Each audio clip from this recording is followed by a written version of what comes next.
And welcome back to another Bridging the Gap. And have you stocked up on toilet paper and hand sanitizer? Tell you what to talk about how stupid people are. Yeah. It's gonna be like a rant of just the amount of ignorance that's out there. It's just astounding. I don't know. You want to start? I mean, I can. No, absolutely. Each one of us could probably do a half-hour rant. Somewhere between a half an hour rant / half-hour comedy special. And what we're obviously referring to is coronavirus and the specific form of coronavirus, because coronavirus isn't anything new. No, it's been on Lysol bottles for a long time. Yeah, which is exactly. really funny. It's not like it's brand new. Yeah. It's just that this strain is a little bit more aggressive. You mean we have a different strain of the flu that happens every year, which is why people try and give you a flu shot for the strain that they discovered last year? Yeah, a few strains, and there's hundreds, but it makes us, we're totally protected. So just flu. like ignorant people, they populate anyway? Seems like it, doesn't it? And somehow... Soon we'll have, you're already dumb as a flu. Somehow we've all decided it's the next coming of the Black Death. Oh, yeah, of course. Right? Of course. We need a Black Death. We haven't had one in a while. Honestly, we could use one. We could use Black Death. Yeah, this isn't aggressive enough. But I'm sure someone's going to be offended by that because someone has died. Yeah. But the number of people who have died, the last I looked it up, it was between 3,000 and 4,000. And how many have died? In the world. Yeah, and how many have died in the flu this year in Just the U.S.? in this country is 40,000, over 40,000. How dare you spread facts on the internet? Yeah, Where do you it's get, not going to go well. What right-wing or left-wing news group are you getting your information from that I can point at and laugh at and be like, ha ha ha ha? I'm sure left-wing people will say it's right-wing and right-wing people will say it's left-wing. Oh my gosh. Which means it's probably true. Yes. If both sides are complaining, then probably the truth is out there. Probably. What was that? What was that show with X-Files? Yeah. The truth is out there. Yeah. It's just buried under cat memes and dog memes and we don't like it when we hear it, so we reject it. And angry Cameron Diaz and cat memes. I just the dude cannot abide as was it Jeff Bridges would say in The Big Lebowski. And to quote another movie, a sociopath they have the best wisdom. Although a sociopath didn't write it, a sociopath said it in a movie. In The Dark Knight, the Joker says that it doesn't matter, paraphrasing, it doesn't matter how horrible the plan is. We're all fine as long as things go according to plan. Yeah. And basically says that, if I said a truck full of soldiers are going to die, no one cares. Yeah. If I said a bunch of gangbangers are going to get killed, no one cares. If I say that one mayor is going to die, then everyone freaks out and panics. So if I say 40,000 people died of the flu, who cares? Yeah. It doesn't matter. We're expecting that to happen. It happens every year. Yeah. If I say 3,000 people in the whole world are going to die to something new, then panic ensues. We all need masks, which is unbelievable. What's funny is that you talk to medical professionals and they're having trouble getting masks because every idiot in the world is hoarding it, waiting for the zombie apocalypse to happen. In the hospital I work in, that's our bigger conversation, not coronavirus. Not that we don't have a plan for that. We did in 2 seconds. You got some masks. Give me the cash.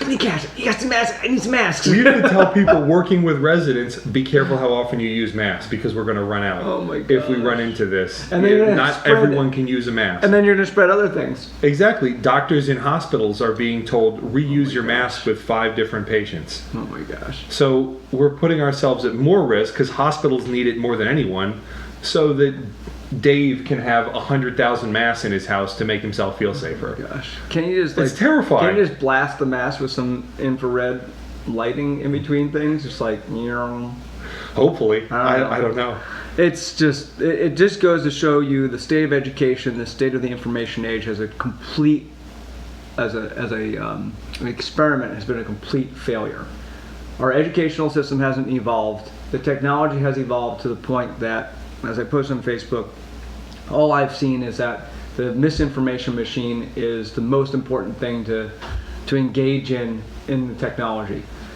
people post stuff that's so outrageous. It doesn't matter what the topic is. Just COVID-19 happens to be the latest, the topic du jour. Is you get all this BS coming out, and every once in a while I have to yell at my friends and say, can you just, like, you're on a phone that has Google. Just, I don't know, highlight a sentence, get an idea of what the article is saying, and then just post on Google and see, like, how many places come up with it being debunked. It's like, this morning you were saying that you're running late because of the kids and daylight savings. Another idiotic thing that we've been doing, that we were actually looking up the history before this podcast and trying to figure out. We both know the rumor that was supposed to be for farmers. Yeah. Then we thought more intelligently about it was conservation of energy during World War I or World War II or something like that. Neither of which we could find on the internet, which means the internet is doing a good job of burying stupidity or intelligence just the same. You don't know which one you're going to get. And why? Like, we already have seasonal affective disorder because nobody should be working at the pace that we're working at in the cold, nor in the extreme heat. Like, the human body is just so equipped to just be able to deal with temperate climates. And can you get used to the cold? Yes. Can you get used to the hot? Yeah. But we just don't work that well. So what do? Pump it full of hot air so you can be dried out and, like, sleepy in the fetal position in your office and try to get work done. Or a bunch of dust blows through. Yeah. Or be freezing in the summertime, getting a cold in the summertime because going hot, cold, hot, cold. You go outside, you're sweating to death. You come inside and you're freezing. Everyone has a sweater on in the office in summertime. And a lot of people agree. Why do we keep doing this? Yes. Well, we don't need to do this anymore. Yeah. But we don't do anything about it. I actually think that, something to, maybe not hate Trump as much as everyone hates Trump at the moment, but I think he actually made a comment maybe last year about daylight savings, kind of questioning it, like, why are we doing this still?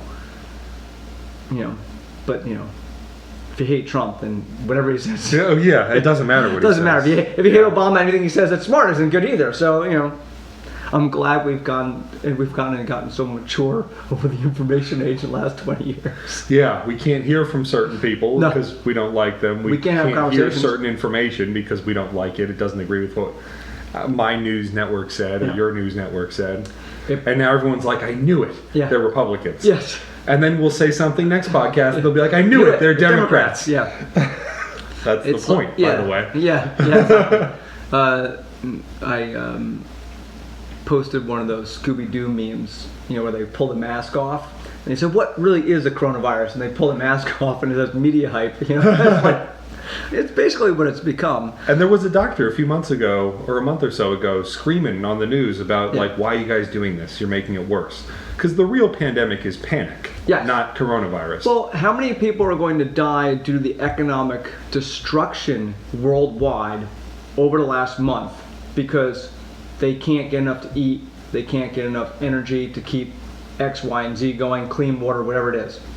Because we in the first world West, and even some of the second world, East and West, are panicking over what? From the things have become so political that I have heard rumors on the China side that the faction that is not happy about him declaring himself, president for life, was, outside the normal problems that communism has, which is nobody wants to take, and no one wants to take on the responsibility for, oops, sorry, I screwed up. We didn't stop this fast enough at our, town, city, or county level or state level. So, that kind of slips out the back door. And by the time it reaches the president's urgency, it's already full-blown out of control because nobody wants to admit, what culpability they might have. And there's a whole political faction supposedly that is kind of spurring that on to kind of prove that Ping is just not up to the task.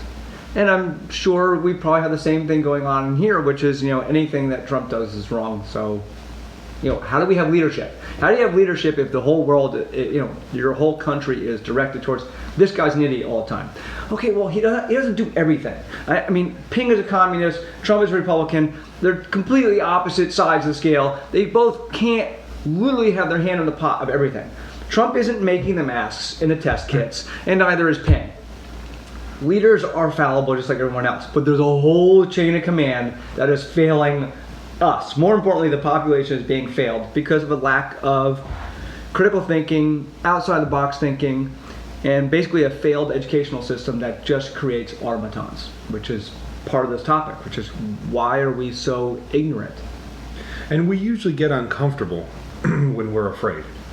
So it's a very common reaction to try to switch it over to anger, because anger is a much more comfortable feeling because it feels like we're in control. Yes. So then you direct that anger at somebody easy, and I don't know of anyone easier to be angry at than Trump. Yeah. Yeah. I mean, he makes it easy. He does everyone a favor, and he makes it real easy to be angry. Yeah. And not saying he doesn't do things that make me angry, because he certainly more than certainly has, and that he deserves people to be angry at him for. Yeah. But stuff like this, it makes it easy. Yeah. I'll just, instead of being afraid, I'll be angry. Yeah. And now I feel more comfortable because it's that person's fault, and now I'm good.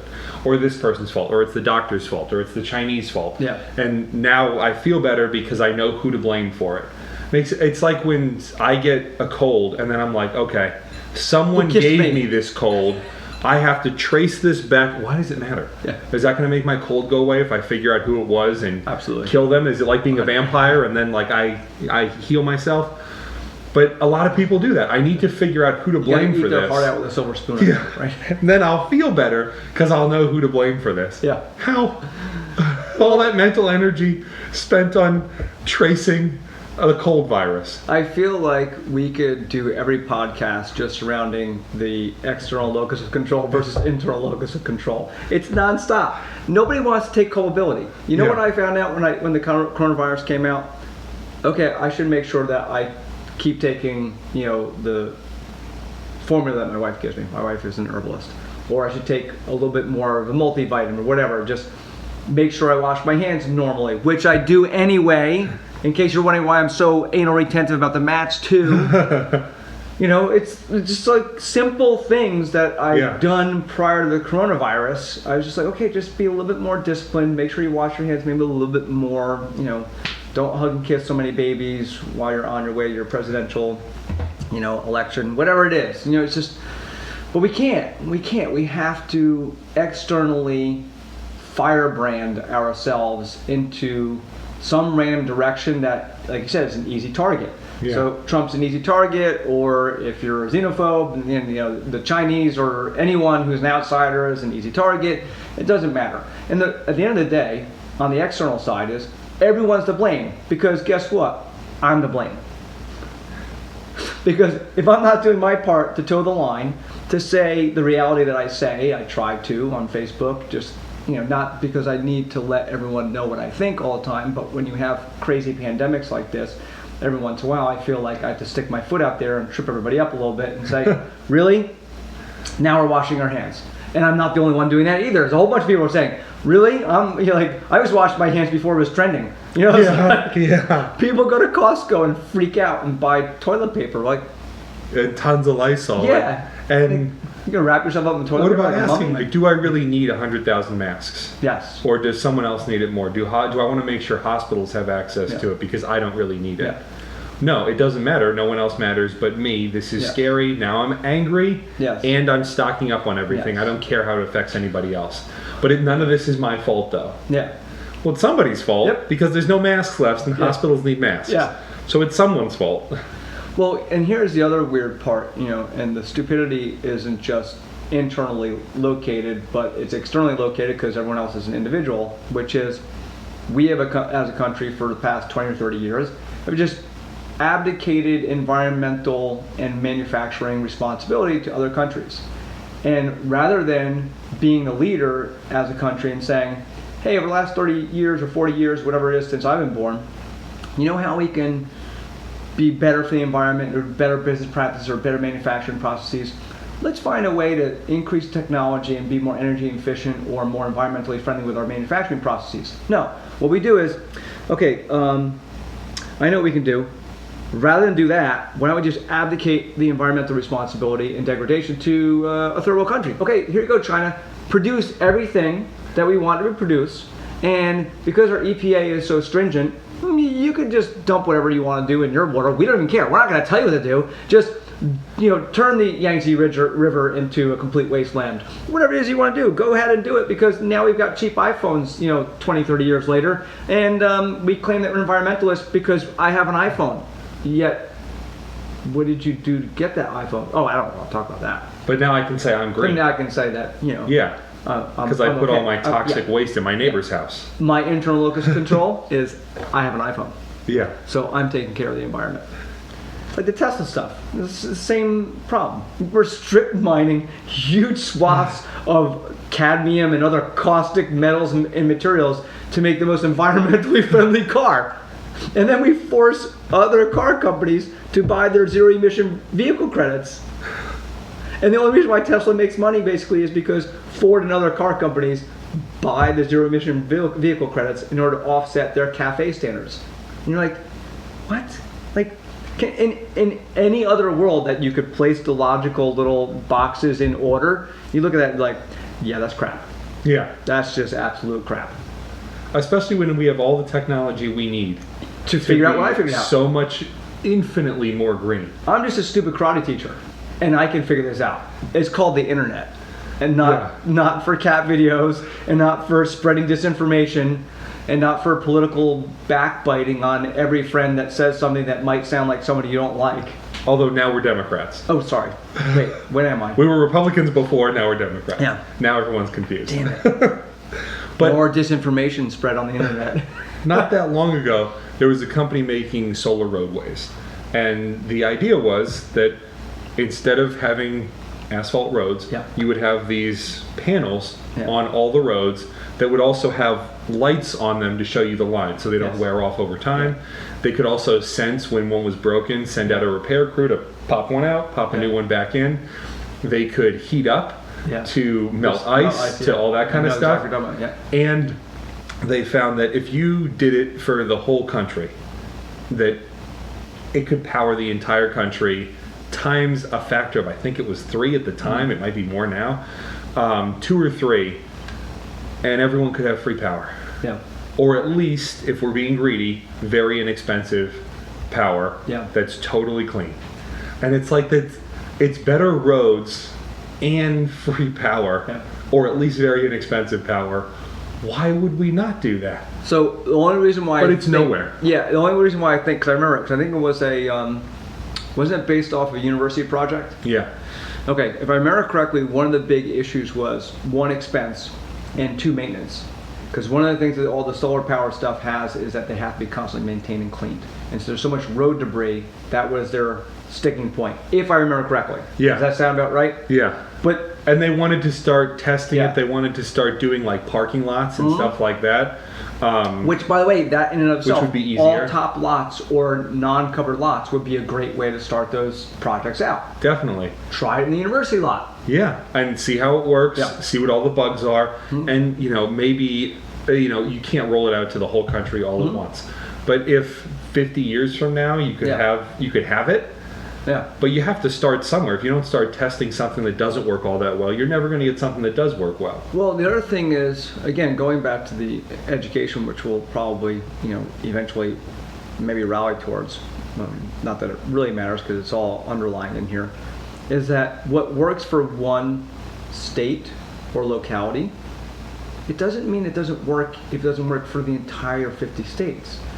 It's like the solar panel craze in New Jersey is ridiculous. The amount of taxpayer waste in New Jersey is insane because we just don't have that much pure sun like a state like California, Nevada, or something like that has.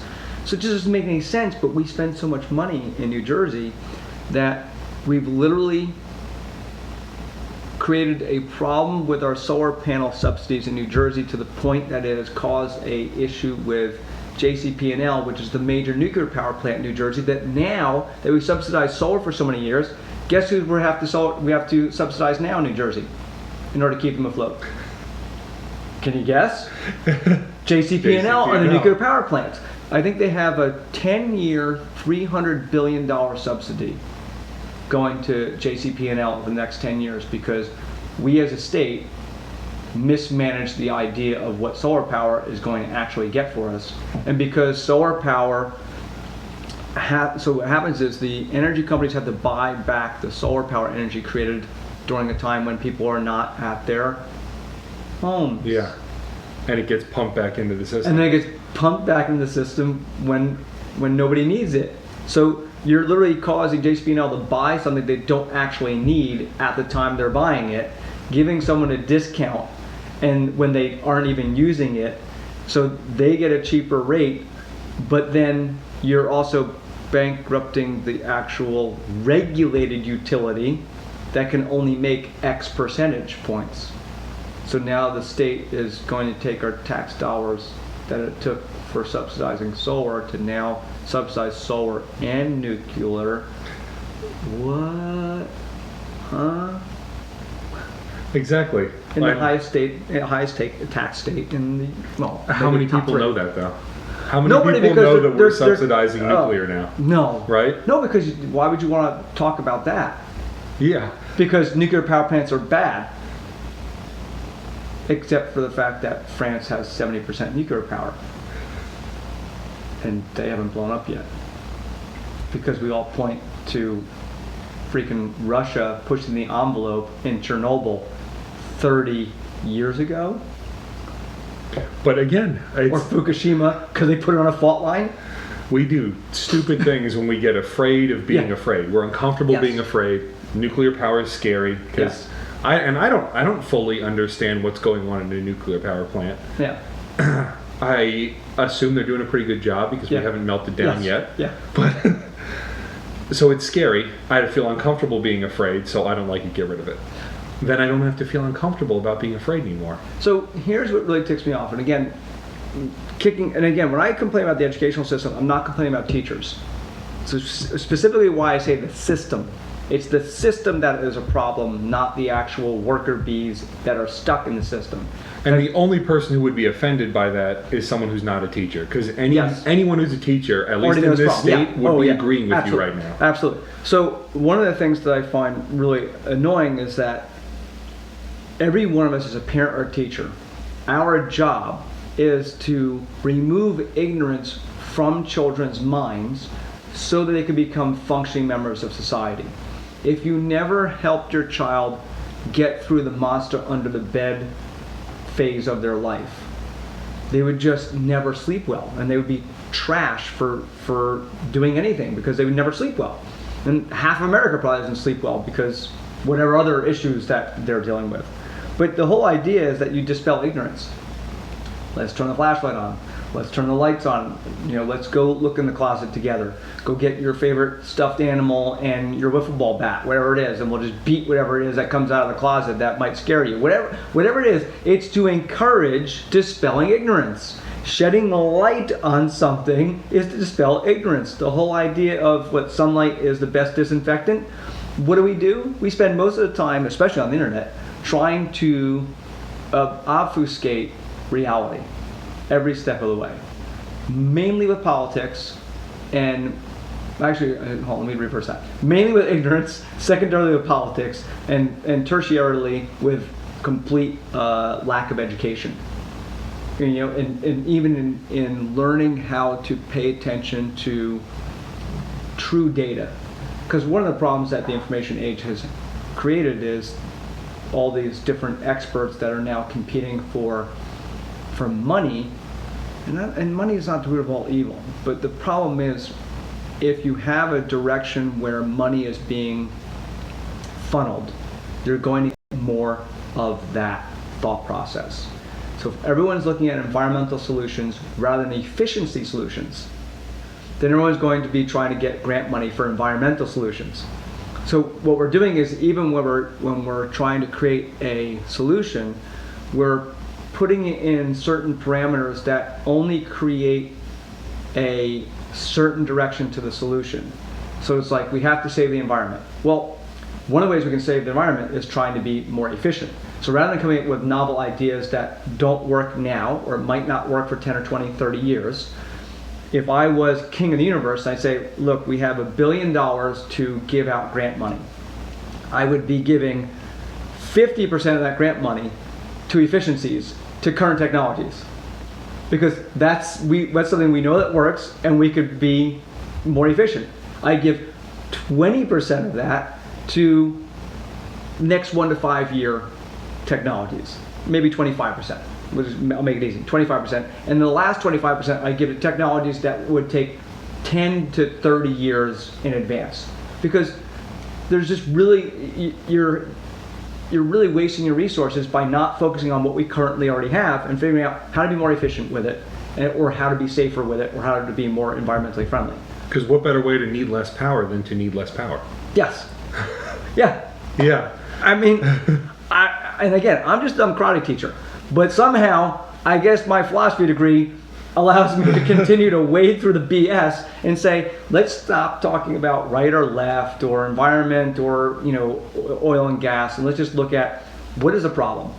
And this is one of the issues that I think that the educational system has failed us at, and this is one of the things I think I brought up in the last podcast, is whatever issues that people have with Bloomberg, the one thing he highlighted was the fact that the informational age is a more critical thinking age than previous industrial and agricultural revolutions. So the informational revolution for everyone to be a part of requires way more wading through data and understanding whether the data is right, because all data can be skewed, and what to make of said data. And that takes more critical thinking than previous generations. And we're teaching less critical thinking and more, Pearson said that this is on the test, so teach this to the students and teach it to them in this way and only this way.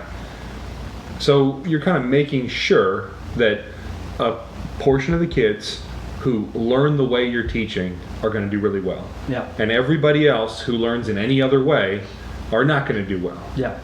And then you're going to have to find a way as a teacher to teach those kids up without being allowed to teach them how it is that they learn.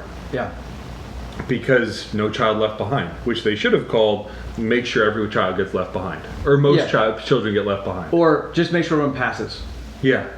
And sometimes it's literally just shove the kid forward is what they call it. Rather than No Child Left Behind, shove the kid forward. Yeah. Because shove him past that kid. He's got a D going in. Nope, now he's got a C. Yep. Why? I decided. Yeah. How is that? Oh, so he knows more now. Yes. Because I arbitrarily gave him a C. It's like I throw my black belt at the kids sometimes. Like, here. Yeah, now you're black belt. Now you're black belt. All right, fight me. Yeah. What? Yeah, exactly. But that's what you're teaching them. Yeah. Right? That the grade doesn't matter. Learning doesn't matter. None of it matters. Yeah. And then you expect them when they're older for it to matter. Why would it matter? You told them it didn't. Well, this is the issue with objective standards versus subjective standards. And I completely get that. And it's one of the things I try to make clear about in my classes, which is an objective standard is, can you do X? Period. And then the subjective is, how well can you do X?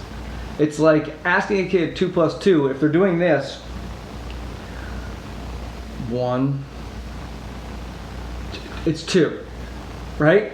Versus, as if you're starting to count on your fingers, well, okay, you might understand how it works, but you don't know it. You're not like, hey, 2 + 2 is 4, 4 + 4 is 8. That's not knowing it well. There's a subjective standard that we need to meet as well. And I think we so often blur those lines of, going back, again, I love this internal locus of control and external locus of control, because it makes me think about the hypocrisy that everything is everyone else's fault, but there are infinite interpretations of the world, because I shouldn't say infinite, there's 7 billion different interpretations of the world because there's 7 billion different people. Well, you can't have both ways, because if it's always everyone else's fault, yet you also believe that there's 7 billion interpretations of the world, then actually everyone's right or everyone's wrong. You have a binary situation. Absolutely. So if you're right, that means everyone else is right.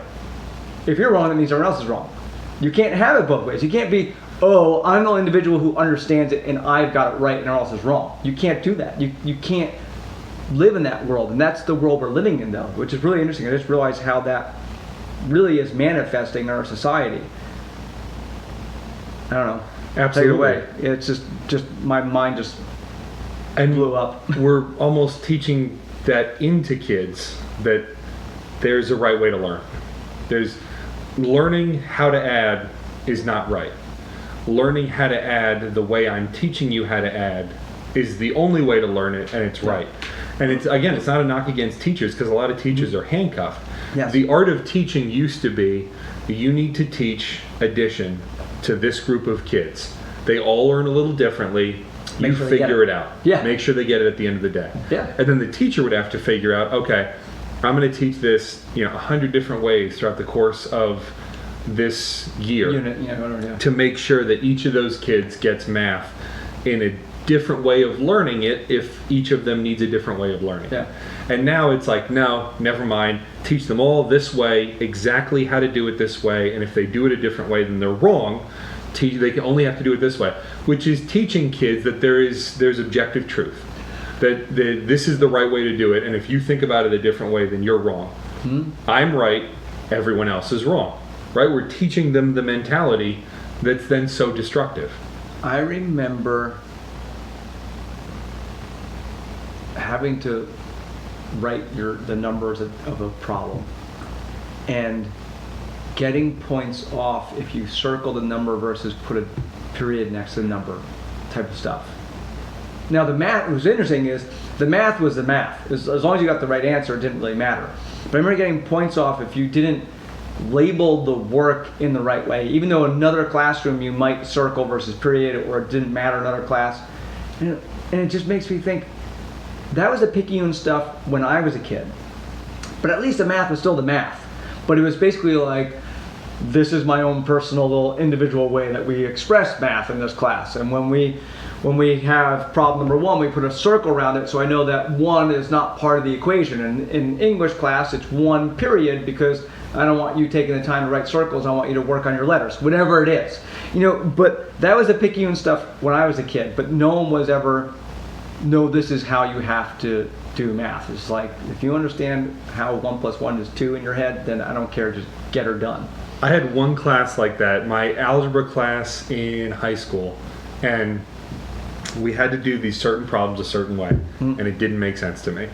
I was terrible at math all the way until I got to college and we started doing statistics for psychology. Okay. Because then I understood why we were doing what we were doing, and all of a sudden it made sense.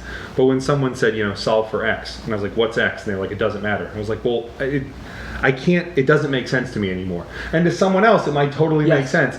I don't understand because I don't know what I'm doing or why I'm doing it. So I figured out my own way of doing it, and it got me to the right answer, and I was like, okay, at least I'm getting to the right answer. I got it. And the teacher made me redo the entire test, and I was like, but I got the answers right.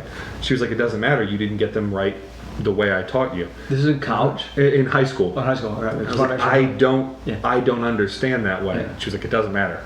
So what I had to do on tests was do it my way to get the right answer, and then erase all my work and reverse her way back to the problem, which was so much more work. And I remember thinking, even at the time, this is so stupid. Yeah. And it made all of math seem stupid. Yes. When math is so important, and later in statistics, now I do a lot of data collection and I love math. Yeah. But at the time I was like, math must be stupid. Yeah. Because why does it matter if we get to the same end result? Yeah. Isn't it interesting, in fact, that you can take 2 different paths to get to the same end result? Shouldn't we discuss that and not just, I don't care if there's another way to do it this way. It's arbitrary. Yeah, it's funny. Every once in a while I'll get a question, usually from an adult, which is kind of the, what if this happens? What's the solution? Like, there's some kind of magical up, down, left, right, A, B, start, God mode in protecting yourself. Yeah. And I look at them like, I don't know. And they look back at me like, what do you mean you don't know? I said, I don't know. Who's attacking you? What are you wearing? What are they wearing? And that's not like a undertone for sexuality. Yeah. That's more of a, is there a hoodie? Do you have a jacket? Where's the environment in? If you could pull a jacket on somebody, if you could pull it over the head, or you could use it to choke them, that's relevant information. Are they stronger than you or not? There's so many variables of once you actually get into the problem of self-defense that I don't know. If they just push you and stop, well, that's an easy problem to solve. If they push you and you stop and they choke you and they trip you and then they punch you and then they kick you, every single one of those has a different answer. And on top of it, depending on how you're responding to that answer, will change the next answer. It's just too open-ended. Yeah. And that's what life is like, which is why you can't have everyone be an automaton and expect them to be successful, because life is too individualistic. That requires group community cohesion at the same time. And instead of, having this internal locus of control, so that not only do I understand what my part is in this, I understand my limitations in my part in this, so that I also know to call forth Dan for help, because this is not my strong suit. And being able to have a relationship with somebody else who I don't always see eye to eye with, but I also recognize their value. That's what the educational system needs to be about. And I'm not in a classroom as a young kid, but I can see the results coming out, that this is not high on the list, because I do a conditioning class, which he hasn't been to yet, but one of the things I do is I do problem solving. So I do bridge building sometimes, how to get your whole class across the room with not enough equipment to get across the room. So it's like floor is lava with a bunch of equipment. And then another one I've done recently that I love is I give them a medicine ball and a bunch of equipment, and I say, there's two things you need to do. One, build a platform. Two, get the medicine ball on the platform. But three, you can't lift the medicine ball. You can only roll it. And I give them plenty of equipment to work it out. And what's interesting is watching kids of different ages, belt ranks, and intellectual capacity and maturity level try to work out a problem and see who takes on a leadership role, even though they might not be the leader of the group that I produce, because I usually give the two highest ranking kids leadership roles in picking teams, but then I watch to see who's the leader in the group, because usually if my higher ranked students are smart enough, which they should be from learning how to do this, they start to default to smarter minds, even if they're younger or older or lower ranked or just which is actually good leadership. Yes. And I did it the past week, and it was really neat watching homeschooled kids just crush it. They just crush it. And again, I'm not saying per se that one is better than the other, but I could definitely see that because they're homeschooled and they have three different ages in their household, that they were able to figure out a problem with the least amount of controls. And my other group, they just heard platform and get the medicine ball on the top of it. So they made the fastest, most efficient platform they could, which wasn't the highest one they could, and just got the job done. Which is what are they teaching? Just get the job done. Yeah. Platform, medicine ball on top of it, I'm done, right? And that's why I used to do my homework that way. Just get it done. It wasn't that my homework wasn't right. It just that it was sloppy and it was mindless. I just wanted to get it done. It was like almost a punishment. It was like a mental punishment. Even though sometimes I enjoyed it, because I enjoyed getting the right answers, in the grand scheme of things, it was basically mental punishment. Yeah, just more time you have to spend before you can go play. Yes. Yeah. And it's funny that, because I teach in grad school, and even once you get to a doctoral program, a lot of my students, when I say, write me a 10-page paper on whatever topic you're interested in, just make sure it has these couple of components to it, 2 or 3 components to it. They're like, what? That's enough information. Like I want a rubric, and I want specific parameters, and I want guidelines, and nope. Write me a 10-page paper. I don't care what it's about. Just make sure these couple things are in it.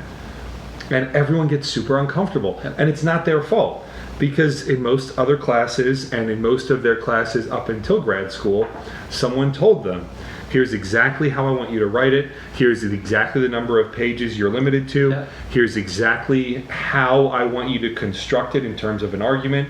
And here's exactly how many resources I want you to use that are external. And here's exactly what I want you to, the parameter of things you can choose from, topics you can choose from to write about, and the ones you can't choose from to write about.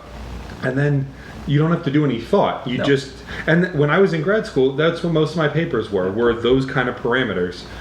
And you can see everyone get super uncomfortable when you're like, there are no parameters. And they're like, can you give us some? I'm like, nope. If you want to run a topic by me and get a thumbs up, run it by me. And I'm telling you now, I'll give you a thumbs up. But I'll still give you the thumbs up then. But go ahead and email me and I'll give you the thumbs up.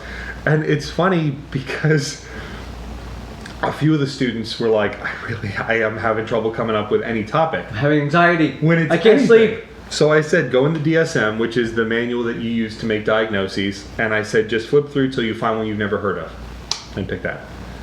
And a few of them did. And other years, a few of students have used that method. Yeah. It's some of the most interesting presentations. Yeah. Because usually it's something that none of us know anything about. They found all this interesting stuff about a topic that they knew nothing about that we never would have found if I put a bunch of parameters in place. Are you forcing people to learn and be held accountable for their own individual It's amazing experience? I'm not fired yet, right? Yeah. Well, this is the real crux of the matter is that we're taking away the enjoyment of education, and then everything is a la carte. Like, I recently had someone ask me why I don't make the 4 to 6-year-old classes more fun. And the issue for me is we're creating an a la carte experience now where we actually take things out, strip everything out and say, this is lesson, this is fun, this is entertainment, or this is fact, this is opinion. No.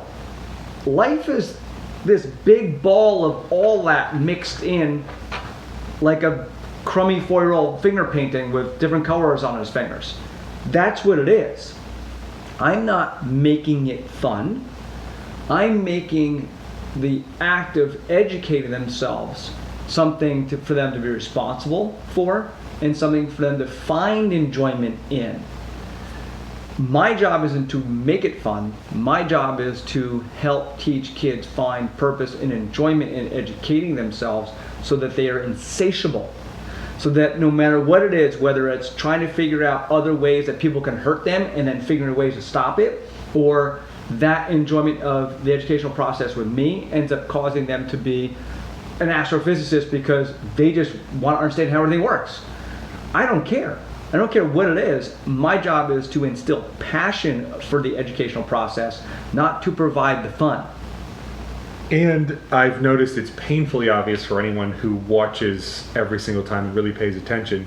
You model yourself based on how they come in and who they are acting as in the room. And it's very obvious. Yep. When they're locked in and ready obvious to go, to you're a little bit more fun and loose and goofy and silly, and you like loosen them up a little bit. Yep. And when they come in loose and goofy and silly and no one's paying attention, then you're tighter and a little stricter and stronger to get them back to the baseline, which is what you're supposed to do as a teacher, as a therapist, as in anything, right? Is figure out where is that person and who do I need to be? What version of myself do I need to be? How goofy, how silly, how serious do I need to be to meet them where they are and help them rebalance themselves? You might need to be like closed caption for the hearing impaired or for the visually impaired audience for people who don't get it for me. Because it's true. I mean, this is what people don't get who are, again,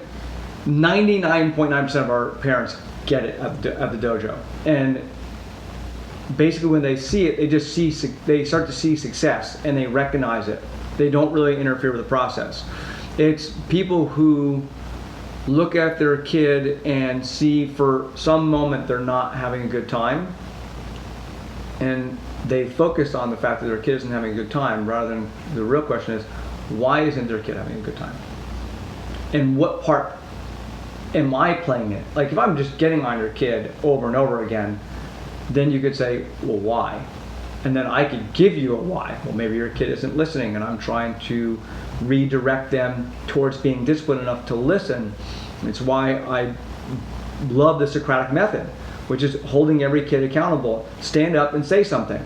Because what is self-defense other than standing up and saying something for yourself? This is not acceptable. Which leads me into One of my poor kids, I ran into their parents and talked about the educational system.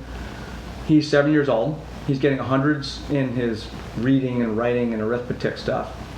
But they sent him, the school wanted them to go see a pediatrician for ADD. He's 7. Myths. Yeah. And again, as we've talked about, are there extreme cases where certain kids need medication? Yes.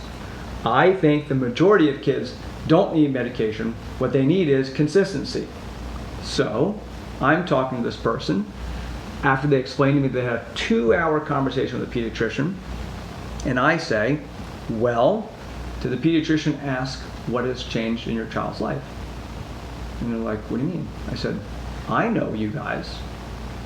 I said, you guys have had your in-laws living with you for most of your son's life. They just moved. That's a pretty major change in the last year. You guys just had a new child, a younger child. That's pretty new over the last year and change. So those are 2 major factors for your oldest child, on top of the fact that your oldest child just turned 7, which for those not in the know, is the age of enlightenment. It's where the brain starts to develop to the point where you realize you aren't the only thing that exists in the world. It's not all about you. It's about, oh, whoa, my brain is opening up to a wider universe. I'm not the locus of all of it, even though I still need internal locus of control, right? And once your child experienced that, the whole world blew up. His best friends, his grandparents are gone, and now there's this new thing that's soaking up half of the remaining tribe that he had. So not only did you reduce his tribe by half, but the second thing is now the tribe that's left is halved in attention. So he went from 100% attention to 1/4. Yeah. Isn't that significant? So I'm saying this to a friend of mine, and he says you have to understand that now pediatricians are not comfortable asking personal questions about people's lives when they come to them with a problem, because this is the direction that HIPAA and other things have gone. Is this true in your mind? No. Okay. So, absolutely not. However, no. HIPAA, there's nothing in HIPAA that says that a doctor couldn't ask pointed questions about a diagnosis. However, is it true that doctors don't ask pointed questions about diagnoses because they're uncomfortable? Yes. Okay. So it's true that it's happening. It's not true that it's because of HIPAA. Okay. Does that make sense? So it's a political position that they feel it's better off I don't ask. So, and it's easy to blame HIPAA. Okay. Gotcha. All HIPAA really says is, if I'm seeing a client and you ask me about the client, I can't tell you. Exactly. I can't even tell you I see the person. Gotcha. It doesn't say anything about what I can ask them or can't ask them, yeah, or what they can tell me and can't tell me. Yeah. But it's an easy thing that doctors do sometimes fall back on. And if you were really worried that a kid had ADHD, you'd want them to see a psychologist or a therapist or someone with experience in treating ADHD. If you want the kid to just stop being annoying in class and you want them on meds, then you tell them they should go see a pediatrician or a psychiatrist. Go get meds. Because what does the pediatrician know to do for ADHD other than medication? Nothing. Nothing. And it's not the pediatrician's fault. That's not where their training lies. It's like going to a cardiologist. Like, what do you think you're going to do? You're going to find a problem in the heart. Because everyone, it's like when people move up the rank and they realize, wow, what I did in my previous rank was garbage. I said, yeah, but it was appropriate for that rank. Yeah. You know, I mean, I say that same person, if you want me to pick on you like you're a black belt or you're at my level, you'd never get past white belt. Because I'll find something wrong, because that's my profession. My job is to find things wrong. Yeah. So, but I also have to recognize that there are markers where you've got enough right that you're at this stage. You got enough right, you're at that stage. And any physician is going to look at it and say, if you're coming to me with a heart problem, I have to trust that you're saying your heart is bothering you. I'm going to zero in on your heart and figure out what's going on. Yeah. And I might not ask about, this is kind of stupid because I'm sure they probably would, how much coffee you're drinking or are you using any drugs or whatever. Yeah. But that'd be the first question. But it's amazing how many questions don't come up because it depends on the doctor, right? Yes. Not a good doctor is going to ask everything. A good pediatrician is going to ask everything about ADHD because they're going to have learned about it enough where they know what questions to ask because they know they get asked questions a lot. And one of the things I asked was, who's your child like? The mother or the father? The mother's like, me. I said, are you like that? Yeah. I'm like, are you successful? Yeah. Do you live in this area? Yeah. You work for a major corporation? Yeah. They're 7. Don't get there. But then, hey, what happens when you put a kid on blood pressure medication to bottom out their blood pressure so that they're not annoying in class anymore over the next 10 years? Most people, anyone who's telling the truth, would say, I don't know. That's the truth. We don't know. Yeah. Okay. So you're willing to roll the dice on we don't know? Yeah. For your kid for the next decade? Yeah. If you walked in to the same doctor and your kid had a broken leg and you're like, I don't know what it does. We just wave our hands over the leg long enough and it heals. Well, how long you gotta be there? I don't know. I'm gonna put 50 metal plates and a big spike through his leg. Yeah. Will it help? I don't know. Maybe. Yeah. What will he be able to walk later in life? I have no idea. Yeah. How's this gonna affect him? No idea. Yeah. Would you be like, you know what? Go ahead. It's probably fine. Yeah. No. But because it's a pill and you can't see the damage. Yes. It feels okay. A lot of pediatricians don't even ask the most basic question for ADHD. Does it happen across environments? That's the first thing I say. I said, have you ever seen your son not concentrate on something he loves or she loves, right? Yeah. How are they in martial arts? Yeah. How are they at home? How are they at school? How are they on the playground? Like a bunch of different locations. Is it the same across all of them? A lot of pediatricians don't even know to ask that question. Yeah. Oh, my kid can play video games for 3 hours. Oh, my kid can read for 4 hours. Yeah. My kid's doing great in school. What? And then they don't know what questions to ask after that. You know, my kid plays video games for 6 hours. First of all, why are they playing video games for 6 hours? Second of all, though, but obviously they don't have a concentration problem. Can you break them? Or are they overly focused and locked in? Or are they under focused and they're not paying attention to what they're doing? Or what do they look like in school? When you say the teacher says they're not paying attention in school, what does that look like? Yeah. Not just teacher says they're not paying attention. Okay, what are they doing? Well, they keep having conversations with their friends and they always want to go play outside. And they're 7. Well, that is weird. You know, maybe we should scoop out part of their brain. That's a normal 7-year-old. Yes. Of course they're supposed to do that. Or, you know, they're throwing pencils at other kids and punching kids. Yeah. Well, what's that about? Yeah. You know? Yeah. Why is it coming out aggressive? Well, ADHD. ADHD doesn't explain hitting other kids. No. But they don't, how would they know what questions to ask? What the pediatrician should say is it happening across all environments? Yes or no? Yeah. Okay. I think it'd be a good idea for you guys to go see a psychologist, counselor, licensed practitioner counselor, social worker, somebody who specializes in ADHD to talk about some of the strategies that you guys might want to put in place. And what have we done in the educational system over the last 20 years is cut out recess. Yep. Cut out gym. Cut out lunch. Cut out art. Cut out music. Cut out all the stuff that allows the creative side and the energetic side to be burnt out. And I did a blog entry about this several years ago. I think the average cutout is about 30% per elective. Whether it's art or gym or music or recess, all those things have been dropped by 30%. And on top of that, the kids who are struggling the most get pulled out of what little of those activities they have and make them sit in the corner. More education. Yes. Well, instead of going to play an instrument and learn an instrument, you're going to more math. Yes. When in some other countries, like some of the Asian countries, they'll take a kid who's struggling in math and specifically teach them music, knowing that there are skill sets that overlap and it actually helps. Yeah. We do the opposite, and we're like, well, you can't learn music because you're not even getting math yet. So more math. We're gonna smash the math. Surely more math will make you learn it. Yeah. If I just drown you in it, you know, you'll eventually drink. Exactly. Yeah, and so dovetailing on that, what I always found crazy is the order in which kids do recess and lunch. Almost every school exclusively eats lunch and then goes out and plays. How does that work? How do you not encourage dietary issues? And I've asked nurses in the past, so how many stomach issues do you have after lunchtime? She looked at me quizzically like, how did you know? I said, how do I know? I'm like, this is basic math. Nobody would ever send their kid into a pool after eating without waiting for a half hour, the magical half hour, where it is. Yeah. Because you might cramp up. Because of water? Yeah. Did you think it was water? Yeah.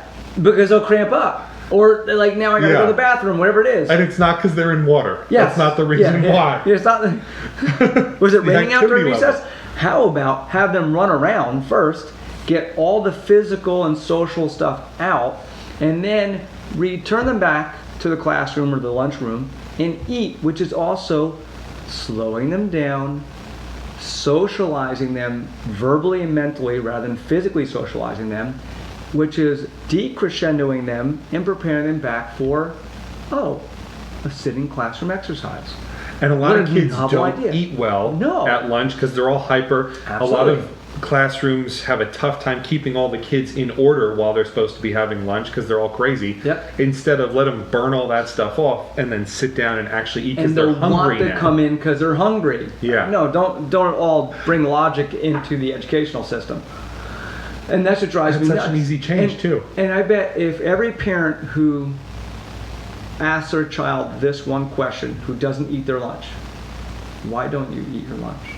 I'd almost guarantee that if you break that down into making sure your kid is not feeling like they're going to be chastised or punished for telling the truth, I bet most of them say, I want to maximize my time playing outside, so I didn't eat.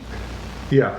I just want to get outside and play. Yeah. Yeah. Or I was busy talking to my friends, or we were playing a game at the lunch table. Yeah. Yeah. I remember back in the 80s, we would play poker for snacks.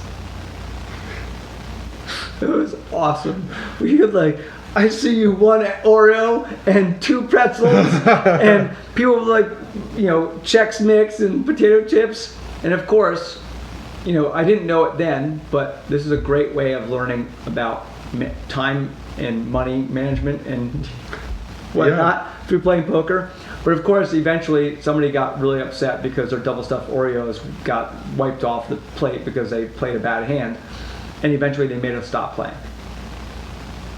Rather than the lesson being, don't go all in, man. Yeah, why'd you bet all your Oreos? Don't go all in the Oreos. And again, internal locus of control. This sounds like a you problem. Yeah, not a them problem, not a game problem. Yeah. Now we probably, if they were doing that now, they'd probably bring in BATF and it would be nailed for racketeering and whatnot. So I guess it was better when we got in trouble than today. I don't know. And wouldn't you like to tell some of those adults, all right, eat this hoagie, eat this big sandwich. All right, now as soon as you're done, go run with your friends on the playground. Go run. Just go run a mile. Yeah. Most adults would be like, are you out of your mind? Yes. I'll throw up. I feel like garbage. And it's like, okay, why isn't that appropriate for kids? Yeah.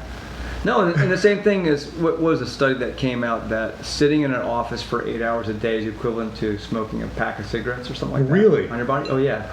This is really funny. I don't know how good the data is, but let's just extrapolate on the fact that obviously the point is sitting at a desk for 8 hours is not a great idea for an adult. I mean, how many lower back and stress issues and heart condition issues and hip and knee issues we have because you're sitting at a desk for 8 hours. What do we do to kids? By the way, you know that these seats are incorrect anatomically? Really? Toilet bowls are incorrect anatomically. Seats were designed in a way to, I guess, especially when you think about who could afford chairs, rich people. And I guess this is a total hypothesis, but I'm pretty sure it's probably not too far from the truth, just given what's happening, that if you were in a chair, you need to be elevated from everyone else. How did most people sit? Yeah. Nobody had chairs. This is how you go to the bathroom. This is how your actual colon curves correctly to go to the bathroom. And that's why they made the squatty potty thing, because it puts you in a more appropriate position for how your colon lines up. Yeah. Because of course, when you're tall, it doesn't matter because every I always end up like that. But this is the reality of how 99.9% of the world sits. That is in a first world country. Yeah. And every single generation started that way. Why are people having heart trouble? Well, gee, I don't know. If most people can't sit this way and get their feet flat, what do you have? Tight calves. What do calves help do? Oh, pump the blood back up to the upper portion of your body. Well, if you have tight calves and tight ankles, well, guess what's happening? Blood isn't flowing completely through your body. All these little things that we've reverse engineered from proper. And imagine if I was in a meeting, sitting like that on the chair. Oh yeah. People would think I was out of my mind, like I needed a psych eval for sure. Yeah. Absolutely. Why is he perching? Is he going to pounce on us? And then if I started explaining it, it'd get worse. It wouldn't make it better. Absolutely. But this is what we do, and we've completely made life so ridiculous that my joke is that in the future we'll have a book on how to breathe out. Oh, that wouldn't surprise me. Yeah. I mean, we already know, we've talked about it in my classes, that most kids are breathing in a panic, anxiety induced way. For those not in the know, if you're chest breathing all the time, you're already creating anxiety for yourself. And a lot of people who teach deep breathing teach it wrong. They focus on the wrong parts. They don't teach where the air should go. Yeah. They're just like deep breathing. Yeah. If you deep breathe wrong, it's a panic attack. Yes. It's not just deep breathing. Yeah. It's but again, a lot of people don't bother learning that, and then they teach that, and then other people teach that. And then all of a sudden, the common knowledge is objectively wrong information because they didn't know why to deep breathe. Yeah. Which goes back to the coronavirus, which is how all this stuff ties together, which goes back to the coronavirus, which goes back to education, which goes back to all of it, is no one bothered to ask why. Yeah. Coronavirus is a big deal. It's going to kill everyone. Why? Why is it such a big deal? Right? You need to deep breathe because it'll calm you down. Why does it calm you down? Yeah. Because if I don't know why, then how would I know why to do the right way versus the wrong way? Yeah. This is how you do math. It's the only way to do math. Why? Right? It's such a simple question, but it's maybe the most important question, which is how all this ties together is we're not teaching kids, therefore we don't have adults who can critically think and ask, well, why? Why that doesn't make sense. Yeah. Why isn't there another way to do it? Why isn't there another way to think? Why don't I look up that information? Because I have access to so much information now. Yep. Why don't I look up all the information and make up my own mind and my own decision? No. You have to think this way. Exactly. Because if you don't think this way, you're not going to conform. Which is also an interesting part of the whole HIB policies for schools, harassment, intimidation, and bullying, for those not in the know, which is we have basically made socialization impossible in the educational system. Because anything you say or do can be construed by anyone who's a troll enough to say, well, you're making fun of me. So one of the stories that I heard yesterday from a friend is he was talking about another friend whose kid came home and was upset, explained to his mom that some kid called him a male sexual part. And he was upset about it and called the kid fat. So the mom, 10-15 minutes later, gets a phone call from the guidance counselor and is told that, hey, just want to let you know your son was in trouble today. And she says, yeah, why? And the guy says, well, he called one of the students fat. And he says, yeah, but that kid called my son male genitalia first. I'm not saying one is better or the other. Yeah. But there's a reason why. There's a reason why my kid retaliated. Yeah. But when I was a kid, that subjective analysis never needed to go to the parent because they figured out what happened before they went to the parent. When my parents were called into the office because I got in a fight with somebody, it was because they already figured out why the fight occurred. Someone was picking on me because I was small, and I retaliated. They would bring my parents in and say, you know, we've talked to the other kid and their parents, and we said not to tease down about his height. I didn't really care. It was just an excuse for me to fight because I wanted to get it out of my own system because I had an older brother who was picking on me as well. So it was just, that's the way young boys figured out. You want to make fun of me? Okay. You want to push me because I'm small? Okay, let's go. And that's how it was settled. But my parents were the aftermath. The problem was already solved. They recognized that I was, culpable for what I did, but the other kid instigated it. There was a subjective analysis of it. Parents were alerted, and then it went away. Cops weren't involved, lawyers weren't involved, the psychological evaluation wasn't involved because everybody knew that that's what boys did. Now all of a sudden, we pretend like boys don't have a general interest in scrapping with other boys over stupid stuff because our brains develop differently than girls, and we develop socially a lot slower, and we're more constructive and destructive with our bodies. Yet the educational system doesn't know how boys' brains are developing and don't know the stages of development of boys. So we create policies that make it impossible for boys to exercise their own evolution of their brain. Even just saying that boys and girls evolve and grow differently Yes. is immediately sexist. Yes. Which is always confusing to me. That, well, these two genders are different. Are there some female brains that actually do grow and evolve more like a prototypical male brain, and male brains who do the opposite? There definitely are. Yeah. So then it's important to know that there are differences, so you can say this individual is developing more like a female brain develops, and that's normal for him, and that's okay for him or for her. But if you can't even acknowledge that there's a difference, then you're completely ignoring how these two, so then you're going to cater to one over the other. Yeah.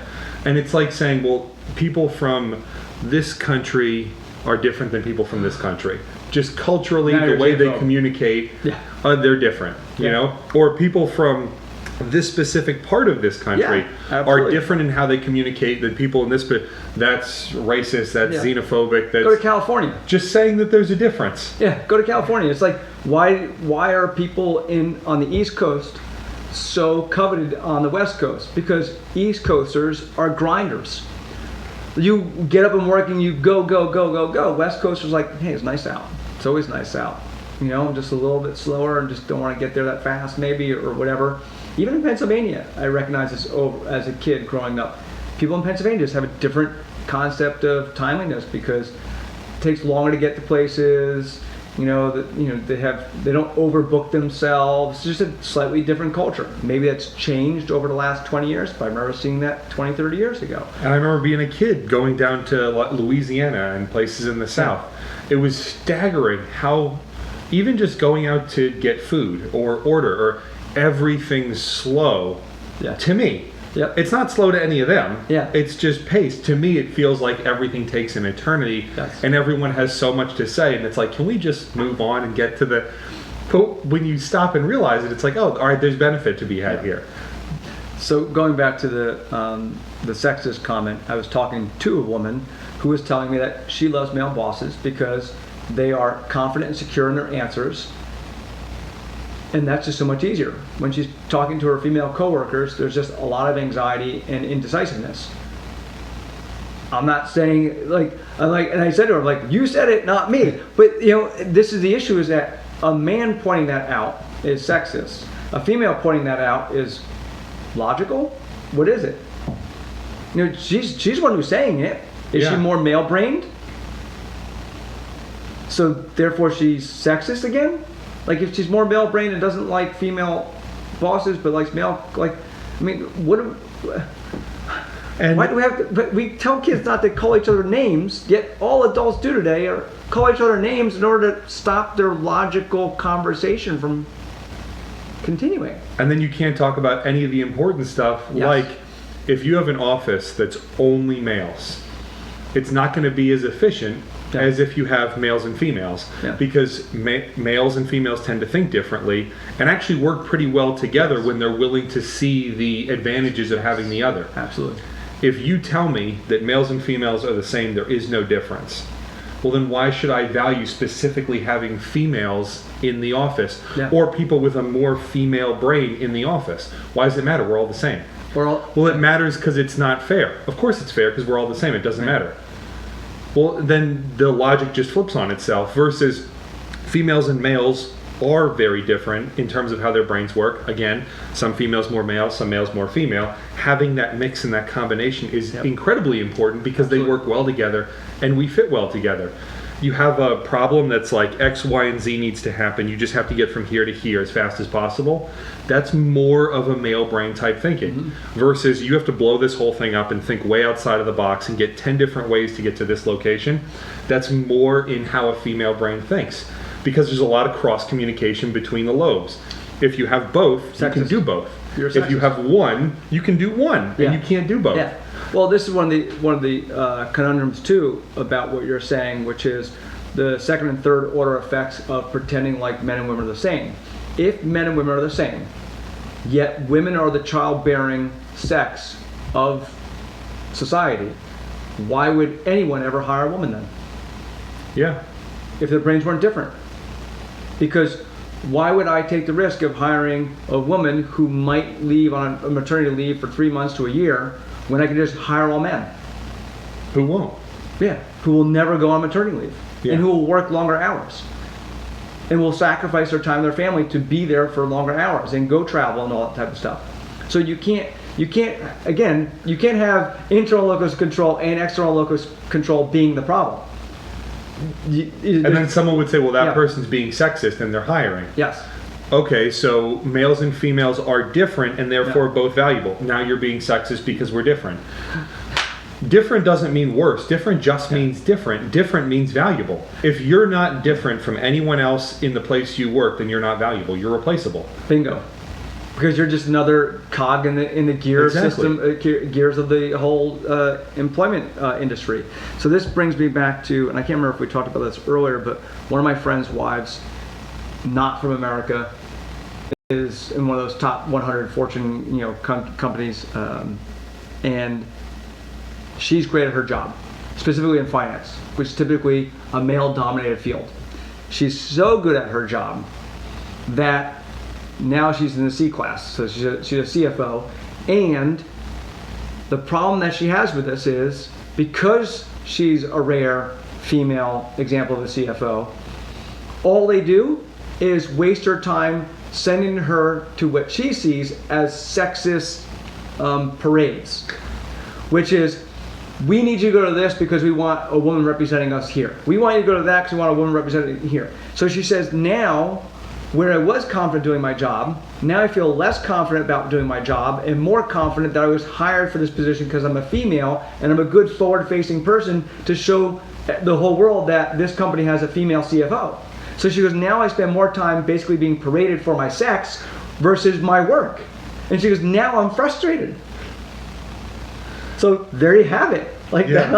That's the problem in a nutshell. If you keep on pushing the envelope for people being different yet the same, it's such a conundrum. Like, I don't even know how to verbalize it. How do you not see the hypocrisy of pushing women forward to the point that they're in positions that they're not sure they're qualified for because you're parading around that they're female, yet you're pretending like male and females are the same? So then it doesn't matter that she's a female. But it does matter because her brain works differently, but that's sexist. But then not hiring her because she's a female, because everyone's the same, is also sexist. Yeah. So now there's no conversation to be had, so we all just do this. So why not just hire a male then? Yeah. And then just... Because they're all the same anyway. But we're not the same. That's not fair. But you just said I couldn't say that we're different. And then you end up in this loop where no matter what you say, it's not the right thing. If you're confused listening to this, because I'm confused talking about this, what do you think little kids think? Because we're adults trying to unravel the stupidity, and we have the mental maturity and verbal and intellectual pay grade to talk about this, and young kids are looking at this and don't think they're not. They're looking at this subconsciously. They're hearing it, they're seeing it, they're feeling it, they're confused. And we're building them to be sexist by accident by trying not to be sexist, because if I'm a kid and I say, she's a great actress, she might be my favorite actress, you can't say actress, actress is sexist. What I just said was, without realizing it, calling someone a female is a negative. Yes. And by doing that, you're being sexist. Female's negative, female is less, female's bad. And it's a very straight line in terms of train of thought. Any kid could make those leaps. Yeah. I just identified her as an actress instead of an actor. I made the distinction that that person's a female. And even saying something positive, that's not the right thing. Yeah. The only thing that was different was I said that that person was a female, which is negative. Female's bad. I just taught that kid to be sexist without even meaning to. Yeah. Instead of saying, yeah, she is phenomenal. Yeah. She's awesome. What do you like about her? Yeah. We should watch more movies with her. Shows, yeah. No. Identifying her as a female was the wrong thing. Yeah. And then you squash the interest, maybe. And I'm thinking, oh, I just taught my kid to not be sexist. Opposite. Exact opposite. Yeah, and it's funny because it makes me think about the old adage of don't ever hit a girl. So what's going to happen in the future of, well, if boys and girls are the same, why can't I hit a girl then? Because you're stronger. I thought we were the same.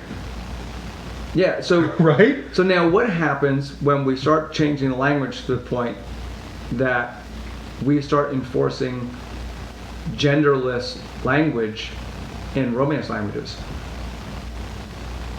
What does Spanish do? It's like, it's like la versus el, o versus a at the ending of some of their words. And I'm not saying this to be funny. I'm saying this because what we do as adults right now will have a resounding effect on upcoming generations.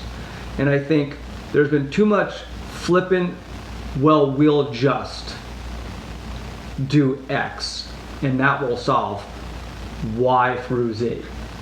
And we don't think about the first, second, and third order effects of things because we're too busy pretending like life is that simple, and the previous 2 millennia of cultural experiences had no basis in reality. And now, instead of questioning everything, which is why did we order culture like this, we just said, I'm uncomfortable, therefore it's bad. But the whole idea of being uncomfortable is so that you don't stay stagnant. Culture evolved for a reason, and it got to a level of success for a reason. If you just throw the baby out with the bathwater because this part of the culture makes me uncomfortable, this part of our economic system makes me uncomfortable, this part of how we engage in our environment makes me comfortable, that doesn't mean you get to throw out the whole system.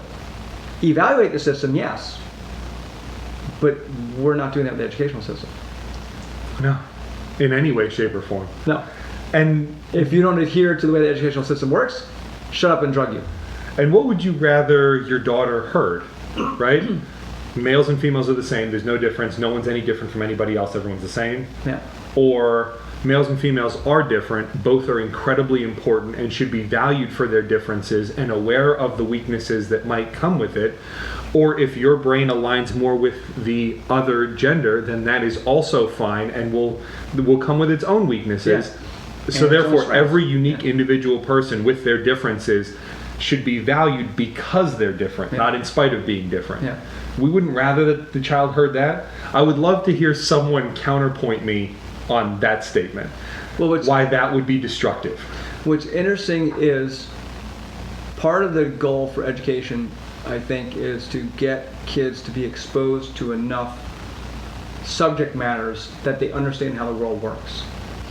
But then it's a very rare person that can be great at all of them.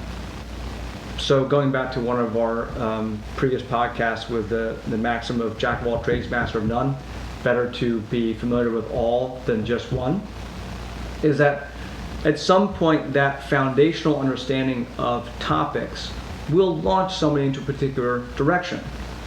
When I talk to people about martial arts, they're, especially for people who haven't met me and it's the first time they're meeting me,